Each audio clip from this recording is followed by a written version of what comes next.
Okay, now you're in the meeting room. I'll guide you through what you can do from here. You'll notice that I have 3 pictures of myself on the screen. Okay, this is weird. It looks like my video capture technology doesn't record the whole screen. Oh well, I'll Photoshop something in. You'll notice that I have 3 pictures of myself on the screen. This is not normal. What's happened is that I've connected to the same meeting 3 times on different devices. So down here in the corner, this little picture is a thumbnail of what I'm actually broadcasting from my computer. And so this is what other people will see of you. These other 2 bigger pictures are from my iPad and my iPhone, and those would normally be other people, unless you're all standing next to each other. Alright, so notice the row of bubbles at the bottom of the screen. The first 2 and then 2 of these in the middle are going to be the most important ones. The first 2 bubbles are your microphone and your camera. Double check that your mic's still disabled. It should be red. If the meeting hasn't started yet, you can turn it on and say hi. Just make sure to turn it off again before the meeting starts. And the camera works just like before. You can disable your own picture. You'll notice that it disappeared from the bottom here, and then you can turn it back on and broadcast yourself to everyone again. By the way, if you are on a phone or a tablet, then clicking that camera button has a second function that you can access, a virtual background. So, for example, I find my lights up above me to be very distracting. So, on my iPad, I'm going to change it so that my background is blurred out. On my iPhone, I think I want to pretend that I am going for a walk out in the mountains. So now I have these virtual backgrounds.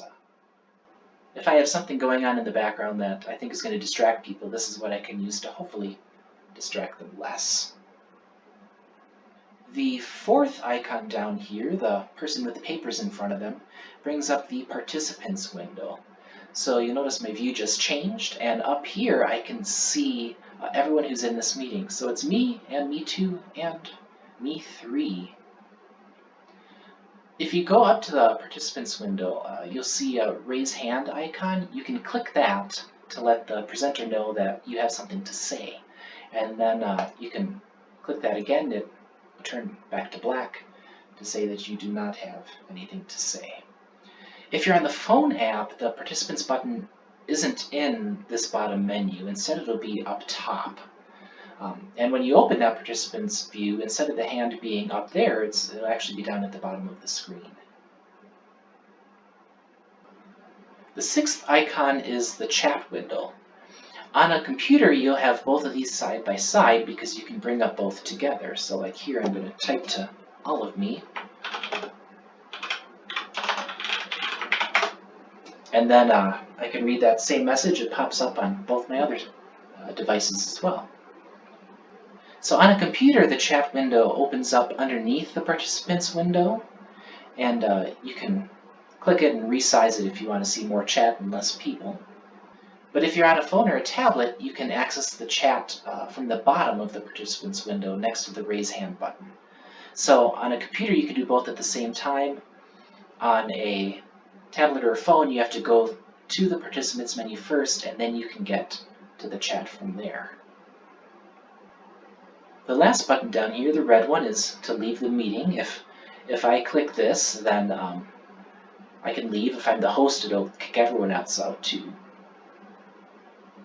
And then there's one more button I want you to notice, and that's up here at the top. These buttons only appear when 3 or more people are in a meeting, which is why I've also connected with my iPad and my iPhone. So this button changes who you're watching. It starts out by default here, where your view is centered on one person, and that person is someone who the host of the meeting has designated. So usually it's the host themselves. But if someone's hosting and then they're like, okay, now it's time for Johnny to present, then they'll switch to Johnny so that everyone can see Johnny. If you're accessing Webex on a phone, then this is the only view that you have available. But if you're on a computer or a tablet, you'll be able to see more people.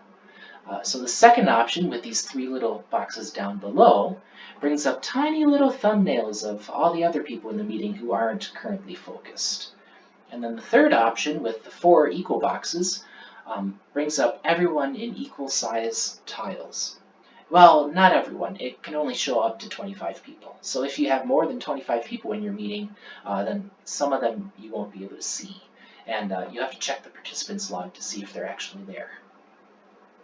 So as a review, when I log in, the first thing I do is to check that my mic is off and that my camera is on. I'll say hi to someone too. And then I'll open up the participants and the chat views. And then I'll go up here and I'll change the view to the one I want. I like to be able to see everyone at once. I get a little motion sick, but depending on what you're accessing, one of the other views may be better.